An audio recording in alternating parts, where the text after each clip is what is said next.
ይህን ቪዲዮ ለመጨረሻ ጊዜ ነው የምሰራው። ሰላም በምድር ዙሪያ የምትኖሩ ቅዱሳን ወንድሞችና እህቶቼ የጌታ የእግዚአብሔር ጸጋ በያላችሁበት ስፍራ በስቶ ይጨመርላችሁ። እኔ ወንድማችሁ መርጌታ ምስጢሩ መዝገቡ ከተሐድሶ ማኅበረ ጽዮን ሰማያዊት የክርስቶስ ቤተ ክርስቲያን የወንጌል አገልጋይ ነኝ።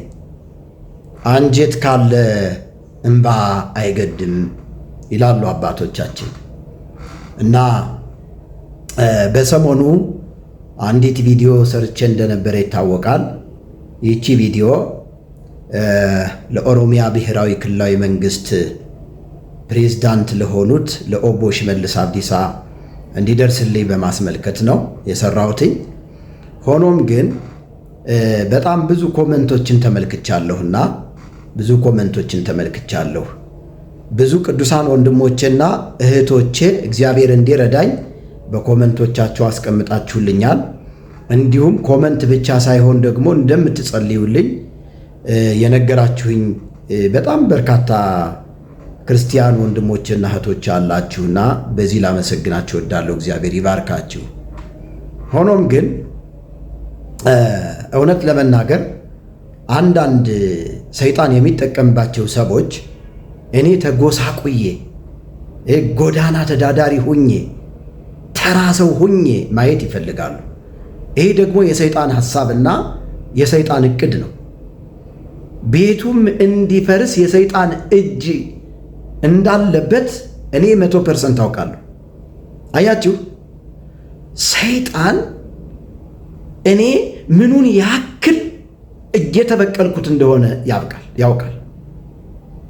የሰይጣንን ሐሳብ ሌት ተቀን በጸሎት በትምህርት እንዴት እያበላሸሁት እንደሆነ ያውቃል። ስለዚህ ሰይጣን ሐሳቡን በሚያስተናግዱ ሰዎች እየተገለጠ በአንድም በሌላ መንገድ እኔን ለማጥፋት ብዙ ሙከራ አድርጓል። ግን እግዚአብሔር በእኔ ላይ ያስቀመጠውን ጸጋ ብዙ ሰዎች ሳይጠቀሙበት እኔ በጠላት ሐሳብ የምወሰድ ሰው አይደለሁም። እግዚአብሔር ያየልኝን ያንን ተስፋ እግዚአብሔር የተናገረኝን ያንን ተስፋ በእጄ ጨብጨው ብዙ ሰዎችን ከድቅድቅ ጨለማ ወደሚደነቅ ብርሃን በማውጣት ሩጫዬን በትዕግስት ሩጬ ስጨርስ በእግዚአብሔር ፈቃድ እወሰዳለሁ። እኔ ዛሬ እኔን ለመግደል የምትሯሯጡ በብዙ አይነት መንገድ ስትራቴጂያችሁን እየቀየራችሁ የምትደክሙ ሰዎች እንዲያው ከእግዚአብሔር ጋር ባትጣሉ ብታቆሙ ልመክራችሁ እወዳለሁ። እኔ አሁን ብዙ አታታ አላበዛም፣ ብዙ ነገርም ማውራት አልፈልግም። ሆኖም ግን በጥቂቱ እኔ በአንዳንድ ጸረ ወንጌል በሆኑ ሰዎች በጩቤ እጄን ተወግቻለሁ። እንዲሁም ደግሞ በመኪና ተገጭቻለሁ። ከዛም አልፎ ተርፎ በምመገብበት ምግብ ቤት መርዝ ተዘጋጅቶ መርዝ አድርገው ሊገሉኝ ሙከራ አድርገዋል። አልሞትኩም አለሁኝ። መጽሐፍ ቅዱስ የእግዚአብሔር ቃል ሲናገር ምን ይላል መሰላችሁ?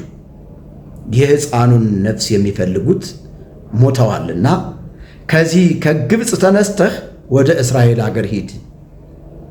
አያችሁ፣ እኔ እኮ የእግዚአብሔር መንፈስ የሚመራኝ ሰው ነኝ። የእግዚአብሔር መንፈስ ያለብኝ ሰው ነኝ።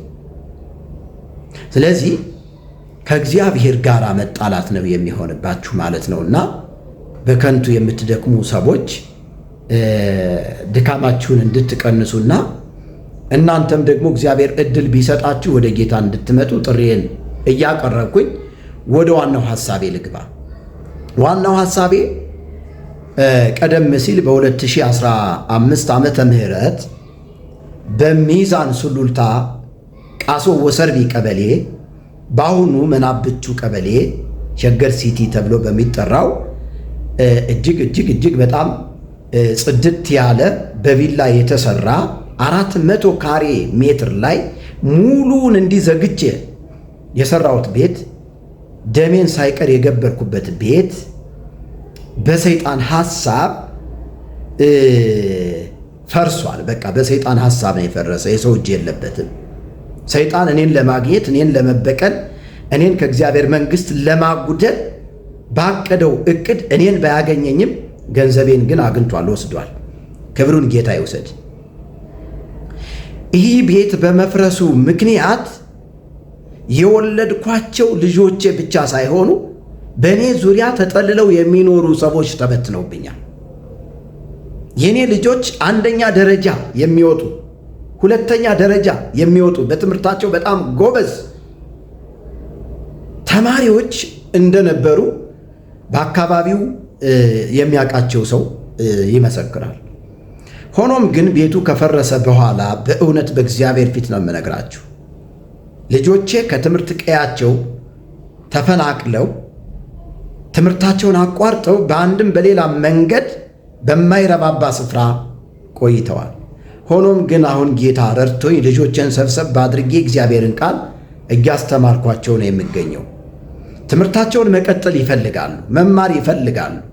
እነዚህ ልጆች ቢማሩ ለእኔ ብቻ አይደለም ለሀገርም በረከት ይሆናሉና ስለዚህ አሁን ላይ በጣም የመኖሪያ ስፍራ በማጣት እጅግ በጣም እየሰለቸኝ እየደከመኝ ያለሁበት ሰዓት ነው። አንደኛ በጸሎት እንድትረዱኝ እንድታግዙኝ፣ ሁለተኛ ይህ ቪዲዮ አሁንም ለኦሮሚያ ብሔራዊ ክልላዊ መንግስት ከፍተኛ ባለስልጣናት እንዲሁም ለተከበሩ ክቡር ፕሬዝዳንታችን ለኦቦ ሽመልስ አብዲሳ እንዲደርስ 50 ጊዜ ኮፒ ሊንክ ሼር በማድረግ በእውነት በእግዚአብሔር ፊት ልጠይቃችሁ እንድታደርሱልኝ።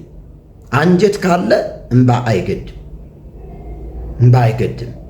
ማንኛውም ኢትዮጵያዊው ሊሰማው ይችላል። ይህ ጉዳይ በእውነት በእግዚአብሔር ፊት ነው የምነግራችሁ እና ከዚህ በኋላ ቪዲዮ አልሰራም፣ ጥያቄም አላቀርብም። በእርግጥ እኔ የምመካው በእግዚአብሔር ነው፣ እማምነውም በእግዚአብሔር ነው፣ ተስፋ ማደርገውም እግዚአብሔርን ነው። ነገር ግን ይህ የእኔ ድርሻ ይመስለኛል። ባለስልጣናቶችን እስከ ጥግ ሂዶ መጠየቅ፣ በቪዲዮ መጠየቅ፣ ያለብኝን ችግር ለሰዎች መንገር፣ ይህ የእኔ ድርሻ ነው፣ የእግዚአብሔር ድርሻ አይደለም። የእግዚአብሔር ድርሻ የነገስታትን ልብ ቀይሮ ለእኔ ቦታ መስጠት፣ የእግዚአብሔር ድርሻ በጠየቅኩት ጥያቄ መሰረት የባለሀብቶችን ልብ ነክቶ ለእኔ ቦታ መስጠት ነው። ይሄን እንደዚህ ብዬ አምናለሁ። ታስታውሱ ከሆነ ሉቃስ ወንጌል ምዕራፍ 18 አንዲት መበለት አለች። በዚህ ክፍል ላይ ደግሞ በአንዲት ከተማ እግዚአብሔርን የማይፈራ ሰውን የማያፍር አንድ ክፉ ዳኛ እንደነበረ ይናገራል ክፍሉ። ነገር ግን ወደ ክፉ ዳኛ እየሄደች ያቺ ሴት ከባለ ጋር ይፍረድልኝ በማለት ሁል ጊዜ አብዝታ ትጨቀጭቀው ነበር፣ ትጠይቀው ነበር። በዚህ መካከል ግን አንድ ቀን እግዚአብሔር የዛን ክፉ ዳኛ ልብ በመንካት ሐሳቡን አስቀይሮ ራሱ በአንደበቱ እንዲህ ብሎ ሲያወራ ትመለከታላችሁ። ምንም እግዚአብሔርን ባልፈራ ሰውንም ባላፍር ይህቺ መበለት እየመጣች እንዳታደክመኝ፣ ከዚህ በኋላ እየመጣች እንዳታደክመኝ ልፍረድላት ብሎ አሰበና ፈረደላት ይላል ክፍሉ ወገኖች። ስለዚህ እኔ ሁል ጊዜ መጨቅጨቅ፣ ሁል ጊዜ እግዚአብሔርን መጠየቅ፣ ሁል ጊዜ ነገስታቶችን በክብር መጠየቅ የኔ ድርሻ ነው። ስለዚህ ይህ ቪዲዮ የደረሳችሁ ቅዱሳን ወንድሞቼና እህቶቼ፣ በተለይ ዳግም የተወለዳችሁ ክርስቲያኖች በመላው ዓለም ሆናችሁ ይህንን ቪዲዮ የምትሰሙ በጌታ ፍቅር ጠይቃችኋለሁ።